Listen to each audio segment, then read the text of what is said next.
ليك نحن منا بالخريطة الكاملة. السيد أكيد بالخارطة الكاملة. يعني أنا السيد من 6 أشهر قال لي بأيار في انفراج بموضوع الرئاسة. هلا أنا ما كنت عارف إنه هو بجو الاتفاق الإيراني السعودي، أكيد هو بجو، لأن كان بلش حتى الحزب ياخذ بعض الإجراءات بسوريا، وربما عنده خبراء باليمن كمان نفس، يعني كنا بهالجو نحن إنه في انسحابات في شغلات كذا. طبعا كان بالجو، من هيك حسم لي كان بأيار بدك تشوف شيء جديد بالموضوع. بلشنا نشوف إنه تحرك الملف. هلا بيزبطش بأيار تزبط بحزيران شيء تاني، ولكن اللي بيحكيه مع السيد هو غير اللي بيحكيه مع الآخرين. عرفتي؟ يعني اليوم اللي حتما حكي مع السيد بالملف اليمني، بالملف العراقي، بالملف السوري، بالملف الفلسطيني، بالملف اللبناني.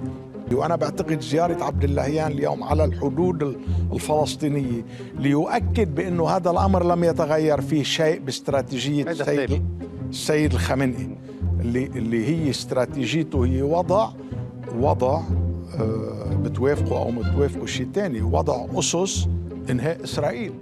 وهيك معتبر الانفراج بالخليج أو بالمشرق العربي هون بهذه العلاقات السعودية الإيرانية منفصل عن موضوع الصراع مع إسرائيل.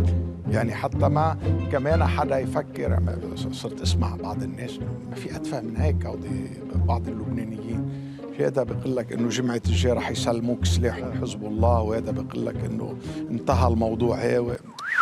ما بيعرفوا يعني